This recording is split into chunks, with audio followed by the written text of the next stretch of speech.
আজকে মহাসপ্তমী এবং আসন্ন অষ্টমী, নবমী, দশমী উপলক্ষে আমি আরক্ষা দপ্তরের তরফ থেকে সমগ্র পানিসাগরবাসীকে আন্তরিক অভিনন্দন, শুভেচ্ছা জানাচ্ছি।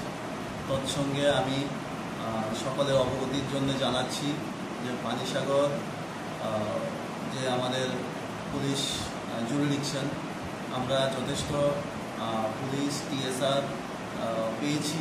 ওদের মারফতে আমরা ফিক্স পিকেট রাখবো, ভেহিকুলার মোবাইল রাখবো বিভিন্ন জায়গাতে, যাতে জনগণ বা ভক্তগণ যারা আছেন চলাচলে কোনো বাধা বিঘ্ন না ঘটে সেদিকে আমরা কড়া নজর রাখবো 24/7 অন দ্য ক্লক।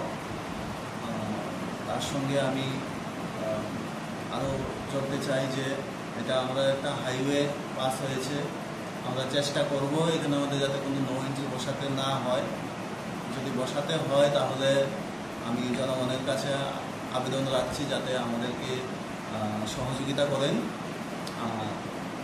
সুষ্ঠুভাবে পুজোটা যাক সবার। আমরা কমিটেড আপনাদের পুজোটা সুন্দরভাবে উপভোগ করানোর জন্যে। আপনাদেরকেও আমি আবেদন রাখছি যে পুলিশকে সর্বাগ্রে সাহায্য করবেন যাতে শান্তি শৃঙ্খলা এই পুজোর দিনগুলোতে বজায় থাকে। ধন্যবাদ।